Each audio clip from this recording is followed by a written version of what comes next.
दो सर्किल की equation given होगी।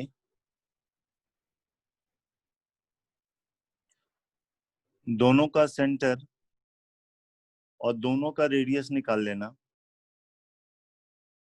और सेंटर के बीच में डिस्टेंस अगर सम ऑफ रेडियस से ज्यादा है तो ऐसा कुछ होगा।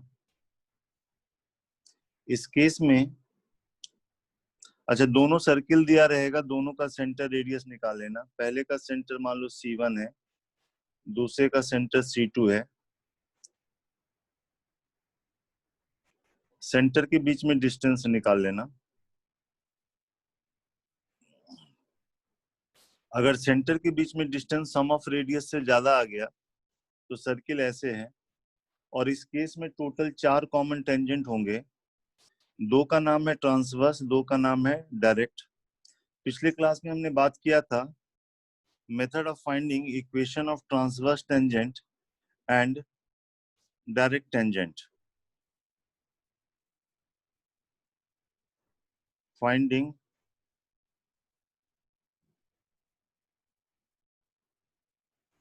Equation of transverse tangents and direct tangents.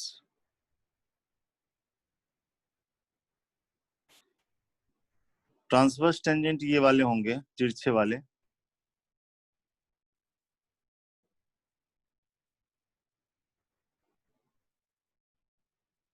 और डायरेक्ट की बाद में बात करेंगे, पहले ट्रांसवर्स टेंजेंट की बात करते हैं। आउटसाइड से दो टेंजेंट बना रहे हो तो इसका सेंटर इसके एंगल बाइसेक्टर पे होगा। आउटसाइड से दो टेंजेंट बना रहे हो तो इसका सेंटर भी इसके एंगल बाइसेक्टर पे होगा। दोनों एंगल सेम है, इसीलिए ये point C1 P C2 R collinear. C1 P C2 R collinear हो जाएंगे। तो यहां से देखो, इसको इससे मिला दिया, ये 90 डिग्री है। इसको इससे मिला दिया, ये 90 डिग्री है। ये मान लो A है, ये B है। तो आप कह सकते हो कि C1AP और ट्रायंगल C2BP ये सिमिलर ट्रायंगल होंगे।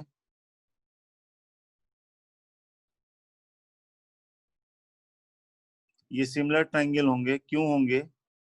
ये 90 डिग्री, ये 90 डिग्री, और ये वाला एंगल इस एंगल के बराबर है, वर्टिकली अपोजिट एंगल। तो सिमिलर हो गया। सिमिलर होने से क्रॉसपोंडिंग साइड का रेशियो इक्वल होगा। ये रेडियस R1 है, ये R2 है। तो आप कह सकते हो कि C1P बाई PC2 ये R1 बाई R2 हो जाएगा। तो यहाँ पे आप ये देखिए, ये एक का सेंटर है C1, एक का सेंटर है C2। मान लो इसका सेंटर है अल्फा बीटा पहले सर्किल का, और इसका गामा डेल्टा है। इस पे P पॉइंट है, और आपने देखा कि C1P upon PC2 R1 by R2 है, R1:R2 है। तो P पॉइंट जो होगा वो दोनों के सेंटर ज्वाइनिंग को R1:R2 रेशियो में इंटरनली डिवाइड करेगा। यहाँ लिख सकते हो intersection of transverse tangent that is point P divides line joining C1 and C2 in R1:R2 ratio internally. Using this fact, आप P का कोऑर्डिनेट निकाल लोगे बच्चे, क्योंकि क्वेश्चन में अल्फा बीटा दिया रहेगा, गामा डेल्टा दिया रहेगा और ये R1:R2 रेशियो में डिवाइड कर रहा, तो P का कोऑर्डिनेट निकाल लोगे। मान लो P का कोऑर्डिनेट है x1, y1, तो आप x1 लिखोगे R1 into gamma plus R2 into alpha upon R1 plus R2, और y1 हो जाएगा R1 delta plus R2 beta upon R1 plus R2। ये क्लियर है? Yes sir. Yes sir. तो आपको ये याद रखना है कि जो ट्रांसवर्स टेंजेंट का इंटरसेक्शन पॉइंट P होता है, वो दोनों के सेंटर ज्वाइनिंग को R1:R2 रेशियो में इंटरनली डिवाइड करेगा। दोनों का सेंटर पता है, रेडियस पता है, तो ये पॉइंट P निकल जाएगा। जैसे पॉइंट P निकल गया तो फिर से वही वाली बात हो गई कि आउटसाइड पॉइंट पता है, कैसे दोनों टेंजेंट की इक्वेशन निकालेंगे। कोई भी सर्किल ले लो,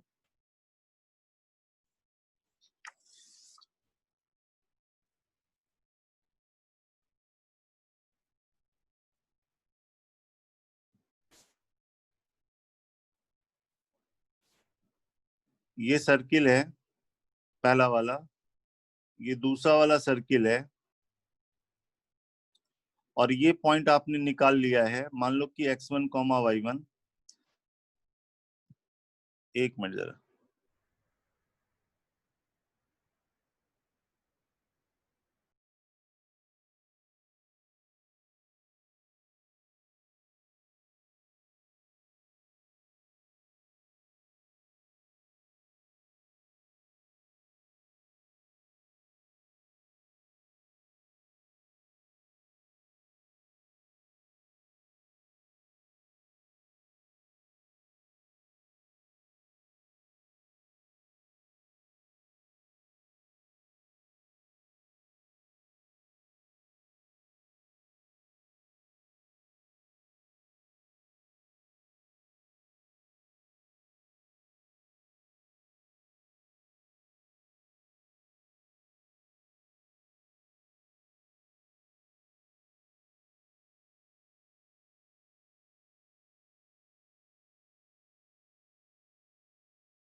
तो P पॉइंट निकालने के बाद, ये देखो पिछले क्लास में बताया था कि आउटसाइड पॉइंट पता हो तो कैसे आप टेंजेंट की इक्वेशन निकालते हो। जब ये पॉइंट निकल गया तो कोई भी सर्किल ले लिया, मान लो पहला वाला सर्किल ले लिया, फर्स्ट वाला सर्किल ले लिया, और ये पॉइंट P निकल चुका है x1, y1, हमको ये वाला टेंजेंट चाहिए था। तो हम कहेंगे कि P से पास करता हुआ कोई भी लाइन होगा y minus y1 equal to mx minus x1, और mx minus y plus y1 minus mx1 is equal to 0 हो जाएगा। अब ये जाके सर्किल पे टेंजेंट है, तो सेंटर से लेंथ ऑफ परपेंडिकुलर रेडियस के बराबर करेंगे। अल्फा बीटा से लेंथ ऑफ परपेंडिकुलर इस लाइन पे निकाल लोगे,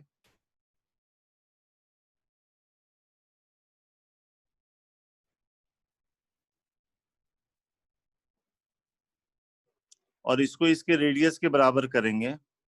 मॉड के चलते m की 2 वैल्यू आ जाएगी, यहां से m की 2 वैल्यू आ जाएगी, वो दोनों इसमें रखने देना और आपको ये दोनों ट्रांसवर्स टेंजेंट मिल जाएंगे। क्लियर है? Yes sir.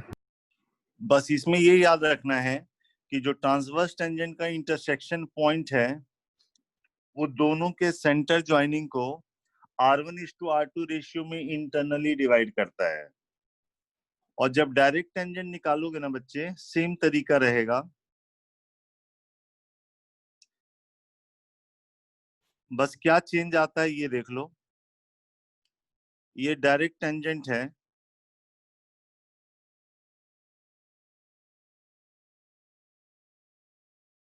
इसका सेंटर और ये पॉइंट कोलिनियर होंगे।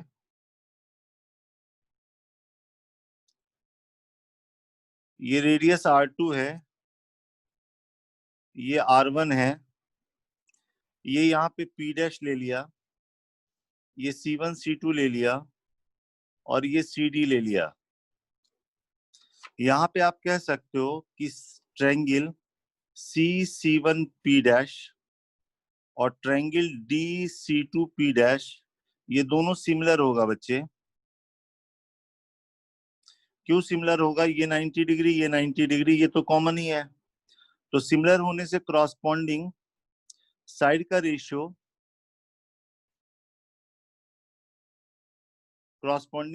रेशियो सेम होगा।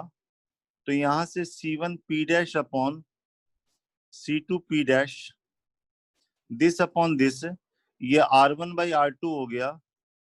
इट मींस P डैश जो है दोनों के सेंटर ज्वाइनिंग को एक्सटर्नली डिवाइड कर रहा R1:R2 रेशियो में।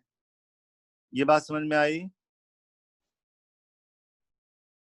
Yes, sir. Intersection of direct tangents, that is point P dash divide line joining centers in R1:R2 ratio externally. So using this fact, find the coordinate of P dash. Using this fact, find the coordinate of P dash. जैसे P dash का coordinate मिल गया, फिर से वही काम। Outside point पता है, circle पता है, मान लो सर्किल ये वाला ले लिया, ये वाला ले लो, तो आउटसाइड से 2 टेंजेंट निकालना है। सेम कॉन्सेप्ट, यहाँ भी ये पॉइंट पता था, आउटसाइड से 2 टेंजेंट निकालना था। बस इंटरसेक्शन ऑफ ट्रांसवर्स टेंजेंट जो होता है वो इंटरनली डिवाइड करता है, और जो इंटरसेक्शन ऑफ डायरेक्ट टेंजेंट होता है वो दोनों के सेंटर ज्वाइनिंग को R1:R2 रेशियो में एक्सटर्नली डिवाइड करता है। वहां पे भी P निकालना है, यहाँ P डैश निकालना है, उसके बाद काम आसान है। ये बात समझ में आई? Yes sir.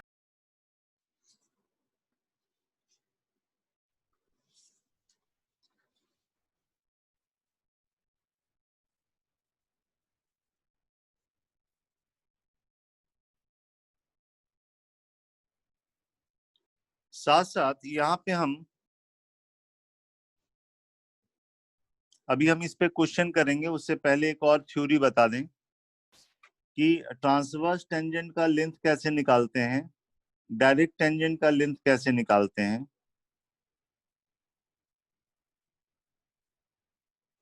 मान लो 2 सर्किल गिवन है, तो उसका सेंटर और रेडियस पता रहेगा। हम बात कर रहे हैं लेंथ ऑफ ट्रांसवर्स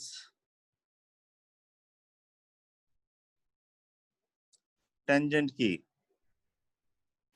मान लो ये तिरछे वाले हैं, ये वाले, हमको इसका लेंथ चाहिए, ए बी का लेंथ चाहिए, ठीक है।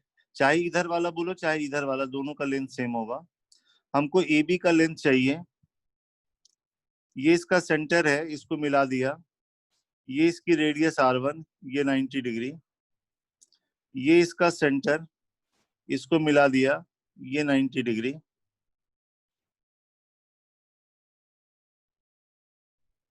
हमको ए बी चाहिए, तो हम क्या करते हैं, इसके सेंटर से इस लाइन पे, एक्सटेंडेड लाइन पे, ये परपेंडिकुलर ड्रॉप कर देते हैं। ये लाइन भी परपेंडिकुलर है, ये भी परपेंडिकुलर है, तो ये दोनों पैरेलल हो जाएंगे। ये समझ में आया? बोलो। Yes sir. ये इसकी रेडियस R2 है, तो ये भी R2 हो जाएगा। तो यहां से लेके यहां तक का डिस्टेंस हो गया R1 प्लस R2 हो गया। और ये लेंथ इसके लेंथ के बराबर है। इसको निकालने का मतलब है ये वाला निकाल लो। अब ये R1 प्लस R2 है, और दोनों के सेंटर हमको पता है, तो उनके बीच में डिस्टेंस निकाल लेंगे। तो यूजिंग पाइथागोरस थ्योरम, जैसे मान लो ये ए बी है, ये भी ए बी होगा, तो ए बी आप लिख सकते हो। पाइथागोरस थ्योरम अप्लाई कर दिए, तो सेंटर के बीच में डिस्टेंस का square minus R1 plus R2 का स्क्वायर, ये हो जाएगा लेंथ ऑफ ट्रांसवर्स टेंजेंट बच्चे। ये समझ में आया है? Yes sir. दोनों सर्किल की इक्वेशन गिवन होगी, दोनों का सेंटर निकाल लेना, दोनों की रेडियस निकाल लेना, और सेंटर के बीच में डिस्टेंस निकाल लेना, उससे काम आसान हो जाएगा। उसके बाद हम बात करते हैं लेंथ ऑफ डायरेक्ट टेंजेंट की। लेंथ ऑफ डायरेक्ट टेंजेंट, ये सर्किल है, एक सर्किल ये है,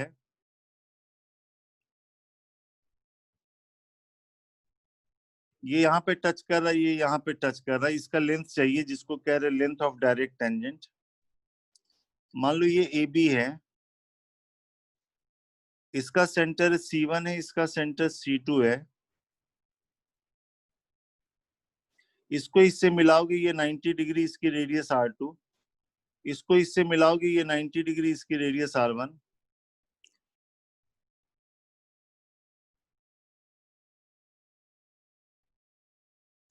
अब क्या करना है, यहां से इस लाइन पे परपेंडिकुलर ड्रॉप करना है। इसके सेंटर से इस लाइन पे परपेंडिकुलर ड्रॉप करना है। तो ये वाला लेंथ और ये वाला लेंथ बराबर होगा, क्योंकि ये दोनों पैरेलल हो गए।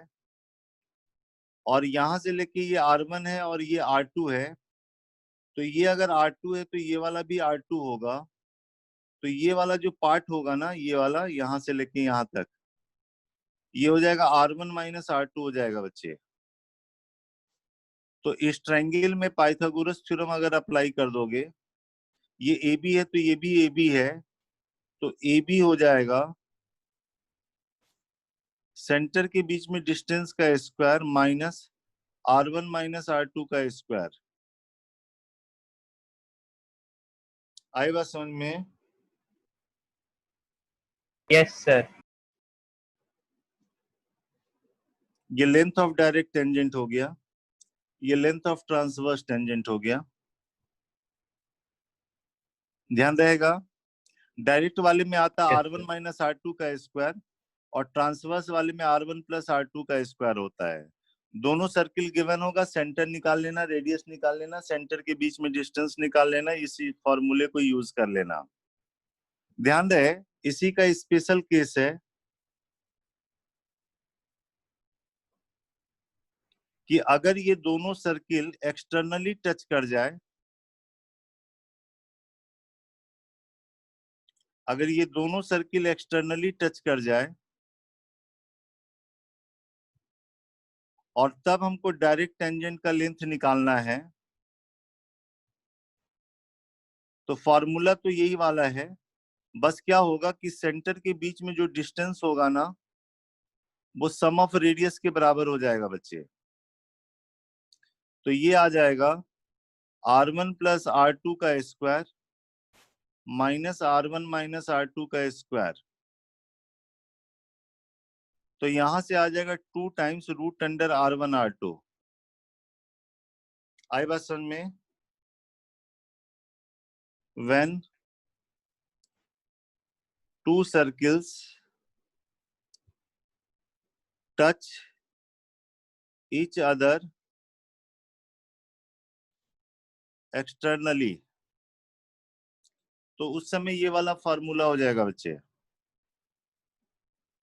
आई बात समझ में? Yes, sir.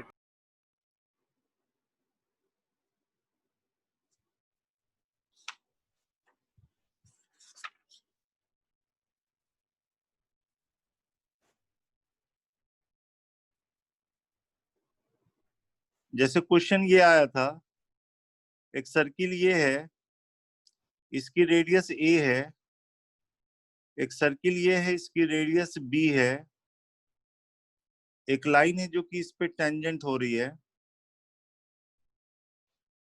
कॉमन टेंजेंट, और एक सर्किल है जिसकी रेडियस c है, इन दोनों को एक्सटर्नली टच कर रहा। इसकी रेडियस a, इसकी रेडियस b, और इस सर्किल की रेडियस c दिया हुआ है।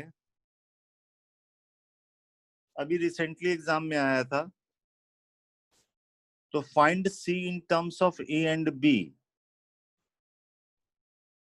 ठीक है, तो यहाँ पे देखो, यहां से लेके यहां तक जब ये दोनों सर्किल एक्सटर्नली टच कर रहा, तो ये वाला जो लेंथ है वो लेंथ ऑफ डायरेक्ट टेंजेंट है। तो वो हो जाएगा 2 times root under A B. Formula बताया 2 times root under r1 r2 होगा। Yes, sir. Yes, sir. अब ये देखो, एक पॉइंट ये है, अगर ये दोनों सर्किल कंसीडर करें तो यहां से लेके यहां तक ये लेंथ ऑफ डायरेक्ट टेंजेंट है इन दो सर्किल के लिए। तो ये हो जाएगा 2 रूट अंडर ए सी हो जाएगा। और ये दोनों सर्किल को अगर लें तो यहां से लेके यहां तक लेंथ ऑफ डायरेक्ट टेंजेंट है। तो ये हो जाएगा फॉर्मूला से 2 रूट अंडर बी सी हो जाएगा। इन दोनों को ऐड अगर कर दोगे तो ये टोटल ये मिल जाएगा। तो यहां से आप कह सकते हो कि रूट सी की जो वैल्यू होगी root A B upon root A plus root B होगी। और सी आप लिख सकते हो A B upon root A plus root B का स्क्वायर लिख सकते हो। आई बात समझ में? Yes, sir. अब जो पहले बताया उससे रिलेटेड क्वेश्चन है।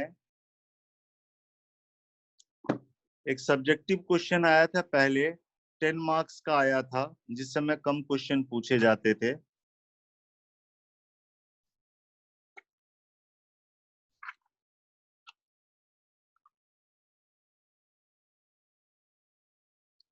वो ये था,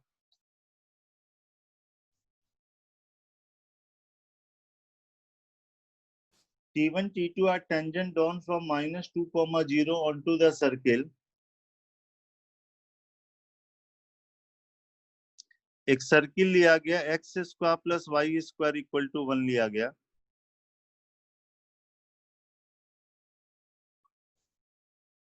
सेंटर 0 0, रेडियस 1 है,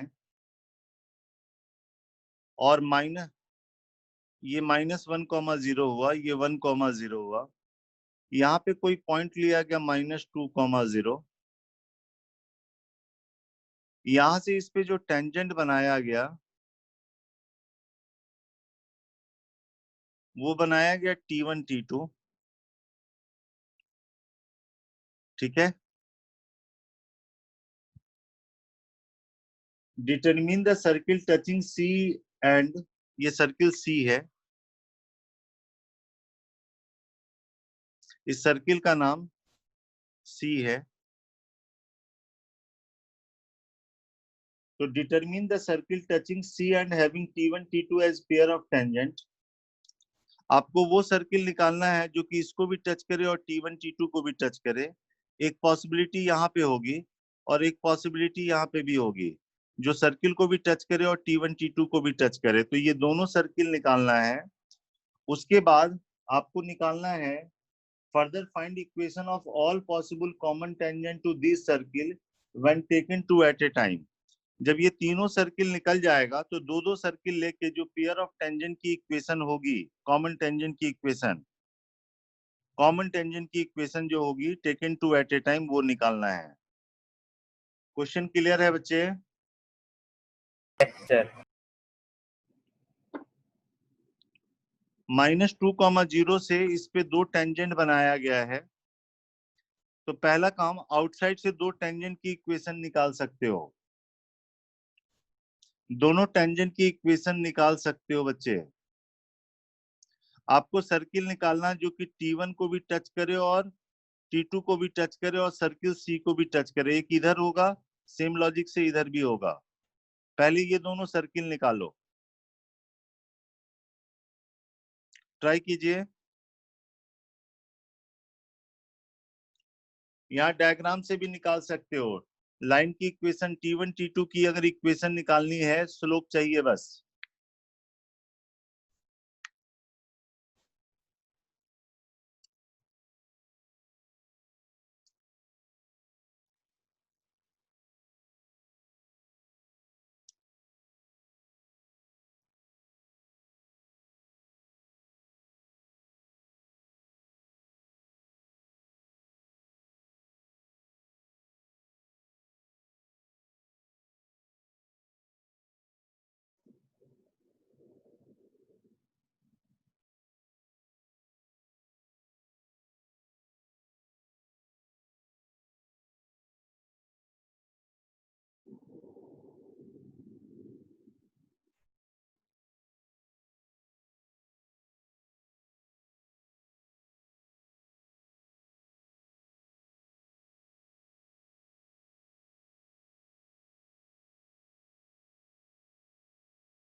टेंजेंट निकालते हो वो तो मेथड पता ही है।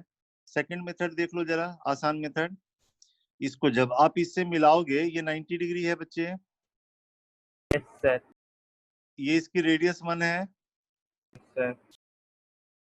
यहां से लेके यहां तक ये वाला कितना है? 2. 2 है। तो जब साइन थीटा लिखोगे तो 1/2 आएगा। तो ये वाला एंगल कितना हो गया? 30 degree. 30 डिग्री। तो सिमेट्री से ये भी 30 डिग्री हो जाएगा। Sir. तो ये टेंजेंट निकल गया ना, क्योंकि पॉइंट पता है, स्लोप तो tan 30 डिग्री हो गया। तो T1 की इक्वेशन हो गई y - 0 is equal to tan 30 degree x + 2 हो गया। Sir. ठीक है, बोलो बच्चे। Yes, sir. और इधर वाले टेंजेंट की इक्वेशन लिख लो, y - 0 इज इक्वल टू, इसकी tan 30 डिग्री हो गई, इसकी कितनी होगी ये वाली लाइन की? दोनों एक्स एक्सिस से इक्वली इंक्लाइंड है, स्लोप का सम 0 होगा। या ऐसे देखो इसको, -1/√3. हाँ, -1/√3 x + 2 हो गया। दोनों टेंजेंट हमने लिख लिया बच्चे। अब दो सर्किल निकालना है जो कि C पे और T1 और T2 को टच करे। तो पहले हम ये वाला निकाल लेते हैं जरा, ऐसे वाला। ठीक है, इस सर्किल के लिए हमको क्या चाहिए, सेंटर चाहिए, रेडियस चाहिए। तो चलो सेंटर इसका मान लेते हैं। सपोज करो इसकी रेडियस है capital R, radius capital R ले लिए, और यहां से लेके ये डिस्टेंस 1 है, तो ये वाला पॉइंट हो गया 1 प्लस आर कॉमा 0 होगा। सर ये 1 और ये कैपिटल आर, तो ये 1 प्लस आर कॉमा 0 हो जाएगा। Yes sir. अब ये देखो ये टच कर रहा, तो इसको इससे मिला देंगे। अगर ये 90 डिग्री होगा, ये आर हो जाएगा। Yes sir. आर निकाल लोगे तो काम हो जाएगा, हम फिगर से ही निकाल रहे हैं। ये देखो ये वाला ट्रायंगल ले लेते हैं, तो इसमें साइन 30 डिग्री, जब साइन 30 लिखोगे तो ये आएगा कैपिटल आर आएगा अपॉन, यहां से लेके यहां तक का आएगा, हाँ या ना सर अब ये देखो यहां से लेके यहां तक का डिस्टेंस 2 है, और ये डिस्टेंस है 1 प्लस आर, तो टोटल हो गया 3 प्लस आर हो गया। तो half is equal to R upon 3 plus R, तो 2r is equal to R 3 plus R, तो r की वैल्यू 3 हो गई बच्चे। ये समझ में आया? Yes sir. r की वैल्यू 3 हो गई, तो ये वाला पॉइंट कितना हो गया, 4,0, और रेडियस 3 हो गई, तो इस सर्किल की इक्वेशन हो गई x माइनस 4 का square plus Y square is equal to 3 का स्क्वायर। ये समझ में आया? Yes sir. तो ये वाला सर्किल निकाल लिया। वैसे इधर वाला सर्किल निकाल लेते हैं, फिगर अलग बना लेते हैं।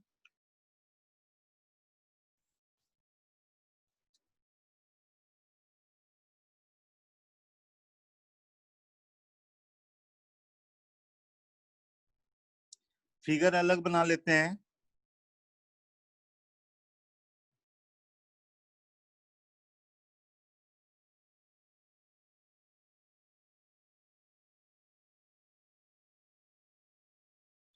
ये देखो बच्चे,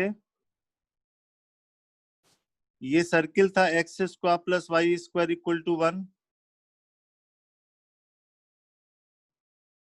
यस सर। यहाँ पे पॉइंट था -2,0 और ये टेंजेंट था।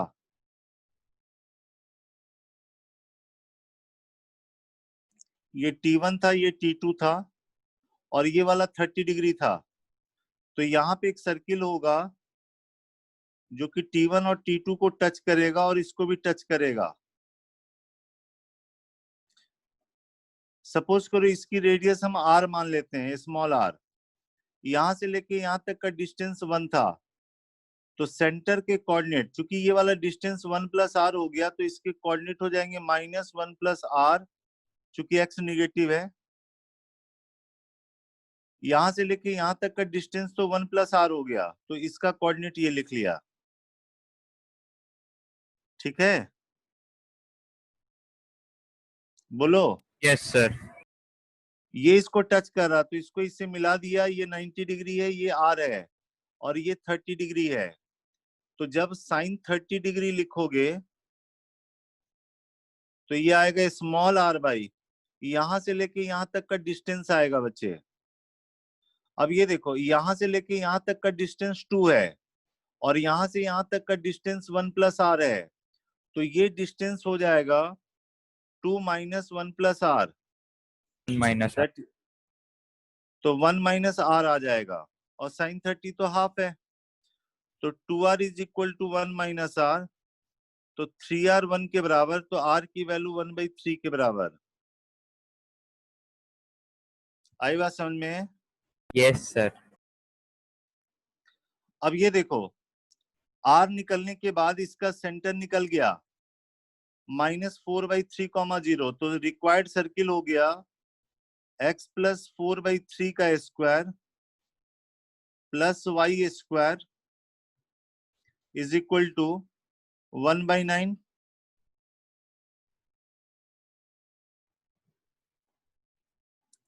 आई बात समझ में? Yes sir.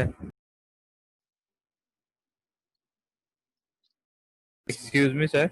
हाँ, अगर हम वहाँ पे -1 + r की जगह 1 + r ले लेते हैं तो फिर सर सेंटर वही निकलता है या कुछ और निकलता? नहीं 1 + r कैसे लिख सकते हो? ये 1 है, ये r है, तो ये डिस्टेंस अगर मान लो 1 + r है तो इसका कोऑर्डिनेट आप कैसे लिख सकते हो 1 + r? क्योंकि ये नीचे इधर की तरफ है तो माइनस तो लगाना ही पड़ेगा बच्चे। ठीक है सर। अपने मन से नहीं कर सकते हो ना। राइट साइड में रहेगा तो x पॉजिटिव, लेफ्ट साइड में रहेगा तो x कोऑर्डिनेट निगेटिव लिखना पड़ेगा ना। जी सर। अब चलो, अब इसमें कह रहा है नेक्स्ट, अब आपके पास 3 सर्किल हो गया, अब दो दो सर्किल लेके आपको कॉमन टेंजेंट लिखना है, 2 एट ए टाइम की बात करना है। तो एक तो ये वाला आसान हो गया, जरा ध्यान से देखना।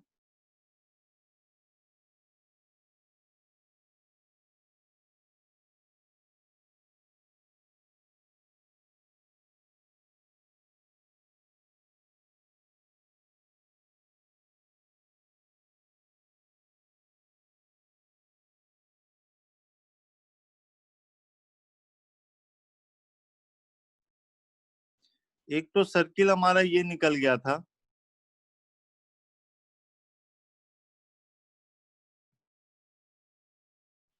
ठीक है। तो चलो ये वाला दोनों सर्किल अगर ले लें तो ये दोनों एक्सटर्नली टच कर रहा, तो 3 कॉमन टेंजेंट होंगे, एक T1 एक T2 और एक ये वाला लाइन होगा। और क्लियर है कि ये लाइन जो होगा x = 1 होगा। Is it clear? Yes sir. तो ये दो सर्किल अगर हम लेते हैं तो उसका कॉमन टेंजेंट हो जाएगा T1 T2 जो निकाल चुके हैं, और ये x = 1। और अगर हम इस सर्किल को लें, ये दोनों सर्किल अगर लेते हैं तो कॉमन टेंजेंट एक आएगा ये वाला, जिसका नाम है x = -1, और साथ में T1 और T2 आ जाएगा। आई बात समझ में? Yes sir. अब बात आती है जब ये दोनों सर्किल लेंगे तो देखो ये दोनों सर्किल बाहर प्लेस्ड है, ऐसे है। एक सर्किल ये है, ये वाला, और एक सर्किल ये वाला है। इसका जो कॉमन टेंजेंट होगा वो 4 होगा बच्चे। इसका सेंटर कितना निकाले थे? इसका सेंटर निकाले तो -4/3,0 -4/3,0 निकाले थे। और इसका सेंटर कितना आया था? 4,0 4,0 आया था। इसकी रेडियस थी 3 और इसकी रेडियस 1/3 थी। अच्छा, ये डायरेक्ट टेंजेंट तो हमको पता था, डायरेक्ट टेंजेंट तो हम निकाल चुके थे T1 T2। ये दो सर्किल के लिए T1 और T2 डायरेक्ट टेंजेंट है। अब रह गया हमको ट्रांसवर्स टेंजेंट निकालना, ये वाला निकालना जरूरी है।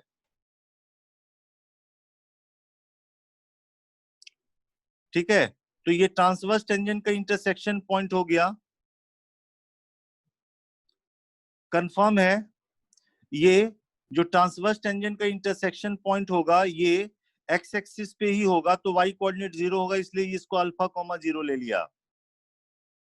ये समझ में आया? Yes sir. भाई ये तो एक्स एक्सिस ही है ना, इसका सेंटर और इसका सेंटर, इसको मिलाएंगे तो एक्स एक्सिस पे ही होगा ना। यस सर, एक्स एक्सिस पे हो। तो ये α,0 ले लिया। अब हमने बताया था कि ट्रांसवर्स टेंजेंट का जो इंटरसेक्शन पॉइंट होता है, दोनों के सेंटर ज्वाइनिंग को R1:R2 रेशियो, इसका है R1 1/3:2, इसकी रेडियस 3 है, इस रेशियो में डिवाइड करेगा।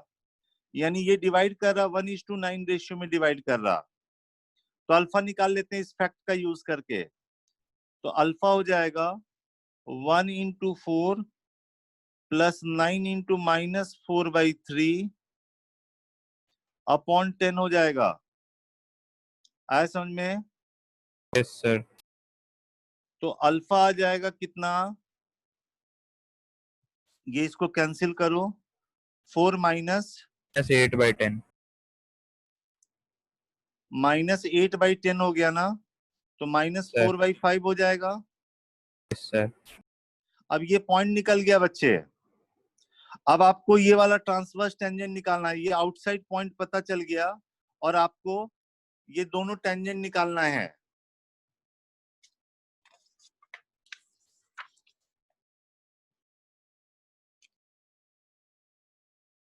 ये आउटसाइड पॉइंट क्या पता चला, -4/5 पता चला। और ये सर्किल, इधर वाला सर्किल ले लेते हैं, इसका सेंटर था 4,0, रेडियस 3 थी, ऐसे टेंजेंट जा रहा था।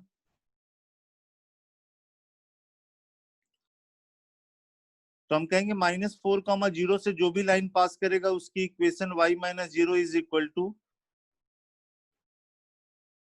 m x + 4/5। ये समझ में आया? Yes sir. और इसको लिख सकते हो mx - y + 4m/5 is equal to 0। Sir अब ये जाके सर्किल पे टेंजेंट है, तो सेंटर से लेंथ ऑफ परपेंडिकुलर रेडियस के बराबर कर लेते हैं। x की जगह 4 रखा, y की जगह 0 रखा, इसका mod divide by this is equal to radius, radius 3 के बराबर है। और ये कितना हो गया, 24, 4m/5। दोनों तरफ स्क्वायर कर दो, इसका स्क्वायर हो गया 9m² + 1 हो गया, होगा। सर और m² के साथ जो आ जाएगा वो लिख लेते हैं, यहां से m की 2 वैल्यू मिल जाएगी ना। Yes sir. m² के साथ आ गया ये 576/25 -9 इज इक्वल टू 9। तो m² हो गया 25 × 9, और ये वाला देखो कितना होगा, 576 - 225। ये कितना आ रहा है? हाँ ठीक है ना यस सर। भाई, एलसीएम लेंगे तो 25 को इधर ले गए, फिर ये यहाँ पे गया तो ऐसा आ गया, इसमें माइनस करोगे तो ये वैल्यू कितनी हो रही है, 25 × 9 351। 351 हो रहा। सर 3 से कैंसिल हो रहा क्या? यस सर, हो जाएगा।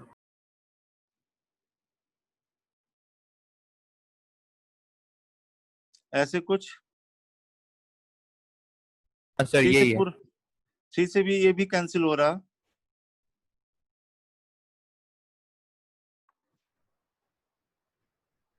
ऐसे आएगा। Yes sir. तो यहां से m की वैल्यू मिल गई बच्चे, m की वैल्यू +/5/√39 हो गया। कैलकुलेशन देख सकते हो, और यही वैल्यू इसमें रख दोगे तो ये दोनों टेंजेंट निकल जाएगा ट्रांसवर्स वाले। मतलब ये जो 2 सर्किल आपने निकाला था, एक छोटा ये वाला और एक ये वाला, इसके लिए डायरेक्ट टेंजेंट तो ये वाला था T1 T2, ये T1 T2 था डायरेक्ट टेंजेंट। Yes sir. और ट्रांसवर्स टेंजेंट भी निकाल लिया आपने। आपसे कह सकता है डायरेक्ट टेंजेंट का लेंथ बताओ, वो भी आप कर सकते हो। अच्छा एक बात बता दें, डायरेक्ट टेंजेंट का जैसे ये भी लेंथ निकालने का तरीका, जैसे ये वाला लेंथ का आपको तरीका बताया, ए बी निकालने का तरीका बताया, कैसे बताया?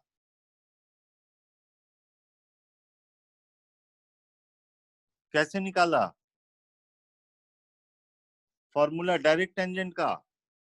Root under root of C1 C2² + R2 - R1 का स्क्वायर। माइनस माइनस बीच में सर R1 - R2 का स्क्वायर। कभी कभी ऐसा भी करते हैं, ये जो डायरेक्ट टेंजेंट का जो इंटरसेक्शन पॉइंट है ना, ये P, आप क्या करो, P से लेके यहां तक का लेंथ निकाल लो √S1, और इससे इसका भी लेंथ निकाल लो √S1, दोनों को माइनस करोगे तब भी ये भी निकल जाएगा। पिछले क्लास में बताया था लेंथ ऑफ टेंजेंट का फॉर्मूला, लेंथ ऑफ टेंजेंट होता है √S1, यस सर।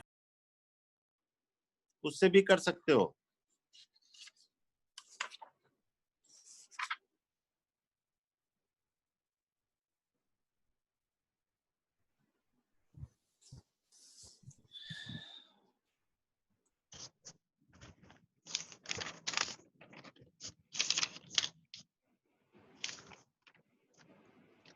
यहाँ तक क्लियर हुआ बच्चे? Yes sir. अब एक इस पे क्वेश्चन होता है, इसका आवाज इतना आ रहा है। क्षितिज, क्षितिज आपका ऑडियो ऑन है?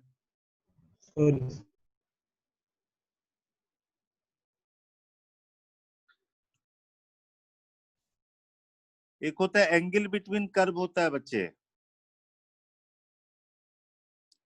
Angle between curves.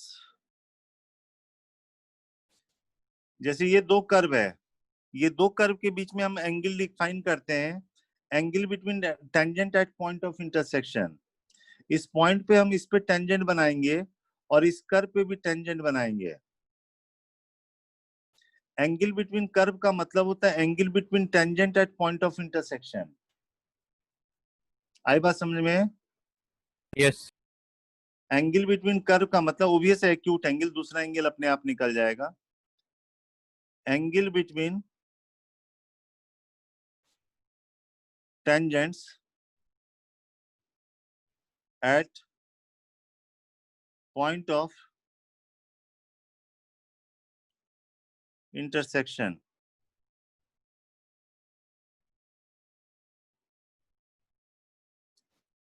Angle between tangents at point of intersection, ठीक है? सर। और यही एंगल अगर 90 डिग्री हो जाता है तो हम ऐसे कहते हैं कि ये दोनों कर्व ऑर्थोगोनल है। Orthogonal curves. ऑर्थोगोनल कर्व्स का मतलब ये हुआ कि टेंजेंट के बीच में एंगल 90 डिग्री होना बच्चे। आई बात समझ में? Yes sir. तो अभी हमको पढ़ना है ऑर्थोगोनल सर्किल्स। ऑर्थोगोनल सर्किल्स की बात करनी है। कर्व का नाम सर्किल हो गया बच्चे। ये दो सर्किल दिया रहेगा, अगर ये ऑर्थोगोनली कट कर रहा तो पॉइंट ऑफ इंटरसेक्शन चाहे ये ले लो चाहे ये ले लो, टेंजेंट के बीच में एंगल 90 डिग्री हो जाएगा। ये समझ में आया? Yes sir. अच्छा ये देखो, ये टेंजेंट है इस सर्किल पे, ये पहला सर्किल, ये दूसरा सर्किल ले लिया। ये टेंजेंट है पहले सर्किल पे और ये जो लाइन है 90 डिग्री पे है, तो इसका मतलब ये इसके सेंटर से पास करेगा। आई बात समझ में? Yes sir. नॉर्मल हो गया ना, सर्किल पे जो नॉर्मल होता है वो सेंटर से पास करता है। और सिमिलरली ये वाला जो लाइन है वो इस सर्किल पे टेंजेंट है, ये वाला जो है लाइन है वो इस सर्किल पे टेंजेंट है और ये 90 डिग्री पे है, तो ये इसके सेंटर से पास करेगा। आई बात समझ में? सर। ये इसकी रेडियस है r1, ये इसकी रेडियस r2 और ये सेंटर के बीच में डिस्टेंस हो गया। तो आप लिख सकते हो कि सेंटर के बीच में डिस्टेंस का square is equal to r1 plus r2 square होगा। दो सर्किल अगर ऑर्थोगोनली कट कर रहा तो रिक्वायर्ड कंडीशन ये हो जाएगा। अगर दो सर्किल की इक्वेशन गिवन है, मान लो X square plus Y square plus, एक में 2g1x है, 2f1y है प्लस c1 इक्वल टू 0, और दूसरा सर्किल है x square plus Y square plus 2g2x plus 2f2y plus c2 equal to 0। ये दो सर्किल है बच्चे, ठीक है? Yes sir. ये दो सर्किल है। अगर मान लो कह रहे कि ये दोनों सर्किल ऑर्थोगोनली कट कर रहा, तो आप कहोगे सेंटर के बीच में डिस्टेंस का square equal to r1 square plus r2 square. पहले का जो सेंटर है वो है -g1 माइनस f1, दूसरे का जो सेंटर है वो -g2 माइनस f2। पहले की जो रेडियस है वो g1 square plus f1 square minus c1, दूसरे की जो रेडियस है वो g2 square plus f2 square minus c2। यही है ना? Yes sir. तो सेंटर के बीच में डिस्टेंस का square equal to r1 square plus r2 square. Centre के बीच में जब डिस्टेंस निकालोगे g2 माइनस g1 का स्क्वायर f2 माइनस f1 का square is equal to r1 square plus r2 square. इसको ओपन करोगे तो कुछ कैंसिल हो जाएंगे और यहां से आ जाएगा relation 2g1 g2 plus 2f1 f2 is equal to c1 plus c2।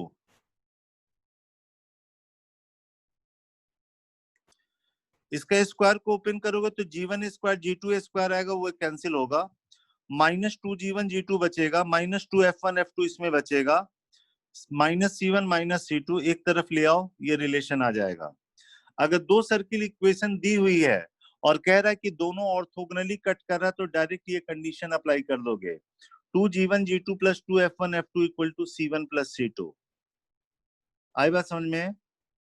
Sir और ये भी अप्लाई कर सकते हो सेंटर के बीच में डिस्टेंस का square equal to r1 square plus r2 square.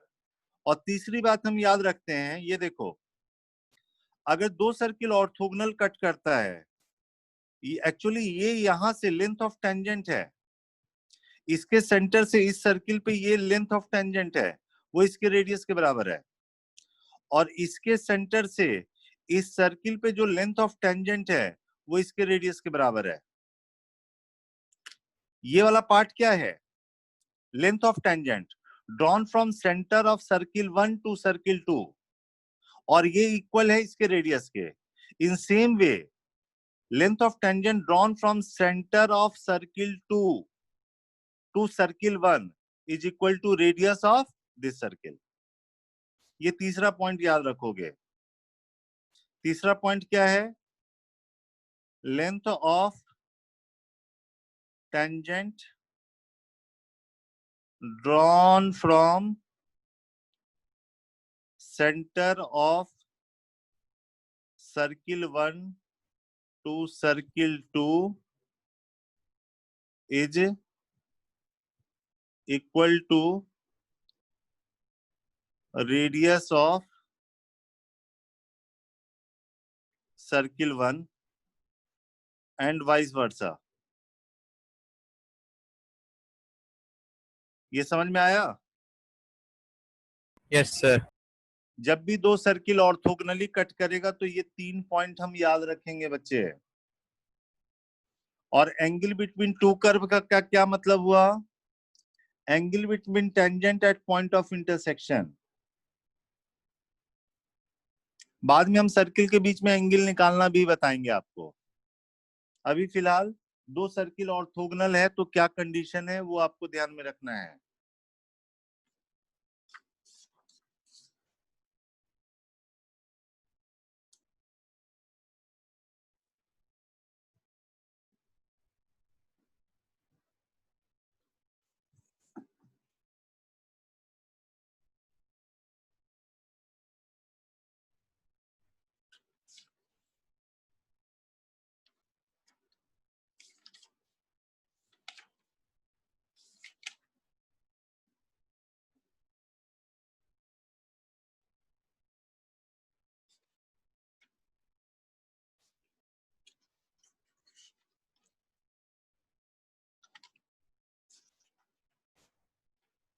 आप ये जैसे आसानी से बना सकते हो इस फॉर्मूला पे, X square plus Y square plus 2x plus 2ky plus 6 equal to 0 है। और एक सर्किल है x square plus Y square plus 2ky plus k0 है। कह रहा है कि ये इंटरसेक्ट ऑर्थोगोनली, तो k की वैल्यू बतानी है। ट्राई कीजिए।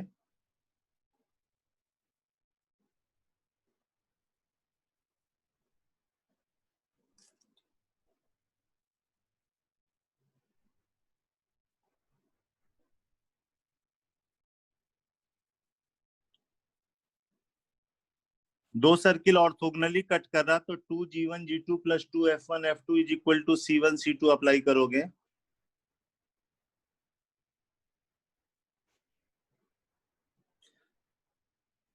ये है 2Gx, ये 2Fy प्लस C है, तो G1 की जगह कितना है बताओगे? 2 नहीं, ये 2Gx होता है, तो G1 की जगह 1 हो गया ना। सर। F1 ये 2Fy होता है, तो F1 की जगह K हो गया और C1 की जगह 6 हो गया।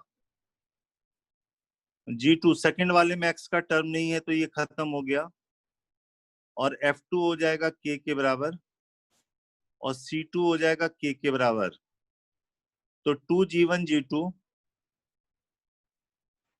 Plus 2F1F2 is equal to C1 plus C2 हो जाएगा।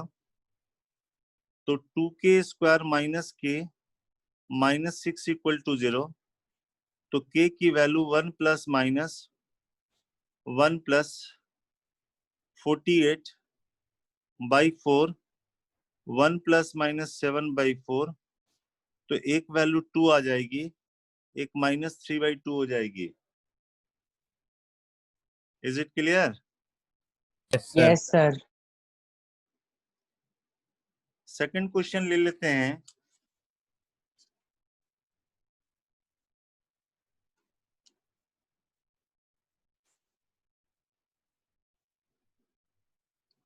मान लो कह रहा, if a circle passing through A, B cuts this circle, एक सर्किल है x square plus Y square equal to p square, ठीक है, ये गिवन सर्किल है। कर एक सर्किल A, B से पास कर रहा, तो A, B से तो बहुत सारे सर्किल पास करेंगे, ये वेरिएबल सर्किल हो गया क्योंकि A, B से बहुत सारे सर्किल पास करेंगे। और कह रहा है कि ये सर्किल को ऑर्थोगोनली कट कर रहा, then equation of locus of its centre. ध्यान से सुनो, A, B से बहुत सारे सर्किल पास करेंगे जो कि इसको ऑर्थोगोनली कट करेंगे।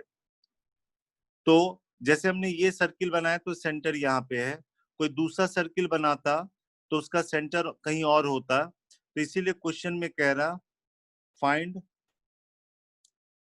Locus of centre. सेंटर का लोकस निकालना है बच्चे, ठीक है। तो जिसका Yes, लोकस निकालना है इसको एच के मान लेते हैं, इसका सेंटर 0 0 है।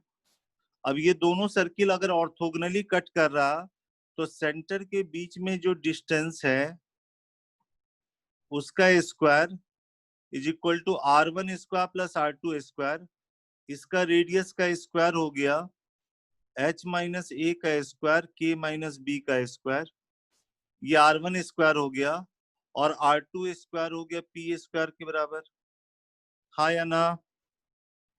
yes sir.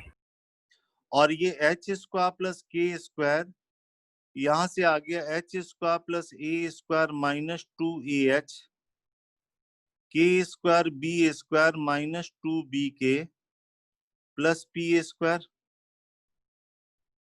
H square K square cancel हो गया।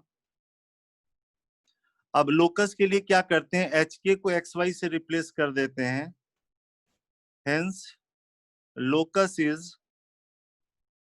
2AX प्लस 2BY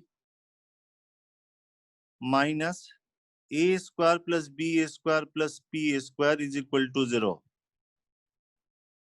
ये समझ में आया? लोकस स्ट्रेट लाइन आ गया भाई, लोकस जो आया वो एक स्ट्रेट लाइन हो जाएगा। ये दोनों सर्किल, इसके सेंटर का लोकस निकालना था तो इसको एच के मान लिया, ये दोनों ऑर्थोगोनली कट कर रहा तो हम कहेंगे सेंटर के बीच में डिस्टेंस का square is equal to R1 square plus R2 square कर दिया, इससे एच के में रिलेशन मिल गया। जब भी हमको लोकस निकालना होता है जिस पॉइंट का, उसका कोऑर्डिनेट एच के मानते हैं, एच के में रिलेशन एस्टैब्लिश करने के बाद lastly replace h by x and k by y. यहां तक समझ में आया? Yes sir.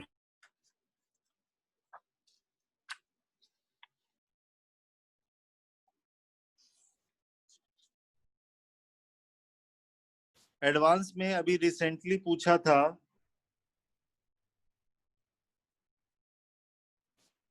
एक सर्किल है एस, ये पास कर रहा 0,1 से और ऑर्थोगोनल टू द सर्किल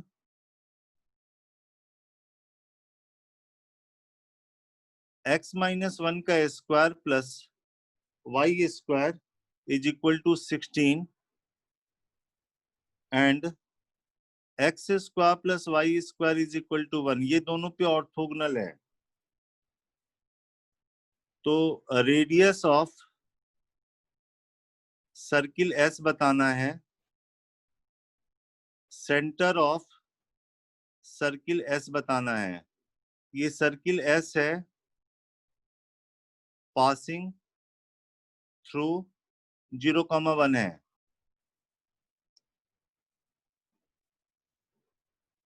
तो ये आप ट्राई करो अपने से। क्वेश्चन देख लो ध्यान से। एक सर्किल S है जो कि 0,1 से पास कर रहा, तो अभी बताया 0,1 से इनफाइनाइट सर्किल पास करेगा, but it is given that this is orthogonal to this two circle, उससे सर्किल फिक्स हो जाएगा, तो वो सर्किल निकालना है। आई बात समझ में? सर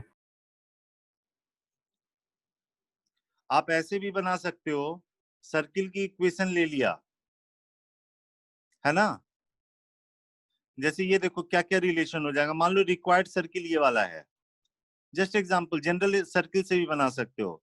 मान लो इसका सेंटर है अल्फा बीटा है और ये 0,1 से पास कर रहा, ठीक है।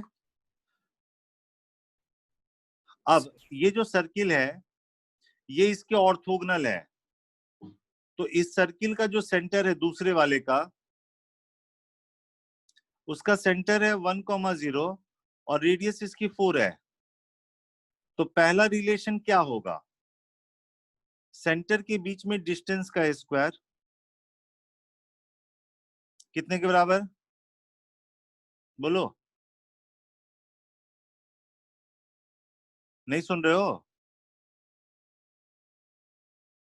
Sir R1 square plus R2 square. R1 square plus R2 square, तो इसका रेडियस ये वाला हो गया, तो ये लिखोगे alpha square plus beta minus 1 का square. R1 square plus R2 square 16 हो गया।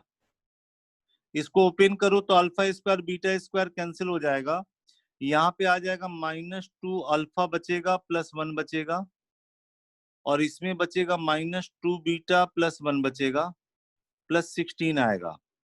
तो यहाँ से 1 और 1 कैंसिल हो जाएगा और इक्वेशन आ जाएगी 2 alpha minus 2 beta plus 16 is equal to 0, that is alpha minus beta plus 8 is equal to 0। ये क्लियर है सर?